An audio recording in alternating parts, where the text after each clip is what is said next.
മലയാളിയിലേക്ക് ഏവർക്കും സ്വാഗതം. കൊറോണ പകരാൻ ഏറ്റവും കൂടുതൽ സാധ്യത കൽപ്പിക്കുന്നത് വിമാനയാത്രകൾക്കാണ്. ഇതിനോടകം തന്നെ കൊറോണ വ്യാപനം കൂടുതലും വിമാനയാത്രകളിലൂടെയാണെന്ന പഠനങ്ങളും മുന്നോട്ട് വന്നതാണ്. പല പ്രദേശങ്ങളിൽ നിന്നും എത്തുന്നവർ ഒരുമിച്ച് യാത്ര ചെയ്യുന്നതിനാൽ തന്നെ വിമാനയാത്രകൾ കൂടുതൽ അപകടകാരികളാകുകയാണ്. ആയതിനാൽ തന്നെ ലോകം ലോക്ക്ഡൌൺ കൽപ്പിച്ചതിനോടൊപ്പം ആകാശയാത്രകൾക്കും വിലക്ക് ഏർപ്പെടുത്തിയത്.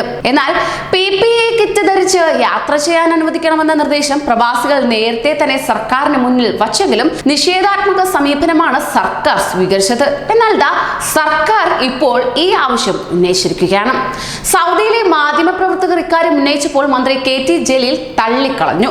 ഒടുവിൽ PPE കിറ്റ് എന്ന നിർദ്ദേശം സർക്കാരിന് സ്വീകരിക്കേണ്ടി വന്നത് എന്താണെന്ന് ഇപ്പോൾ പ്രവാസികളും ചിന്തിക്കുകയാണ്. വിമാനയാത്രയ്ക്ക് മുമ്പ് കോവിഡ് പരിശോധന ഗൾഫിൽ പ്രായോഗികമല്ലെന്നും PPE കിറ്റുകൾ ധരിക്കലാണ് സാധ്യമായ വഴിയെന്നും പ്രവാസി സംഘടനകൾ തുടക്കം മുതലേ തന്നെ ചൂണ്ടിക്കാട്ടിയതാണ്. എന്നാൽ ഈ നിർദ്ദേശങ്ങളോട് നിഷേധാത്മക സമീപനമാണ് സർക്കാർ പുലർത്തിയത്.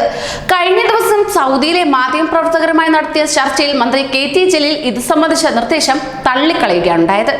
എയർപോർട്ടിൽ 2-3 മണിക്കൂർ മുമ്പ് വരണം. കൂടാതെ മറ്റു പരിശോധനകൾ.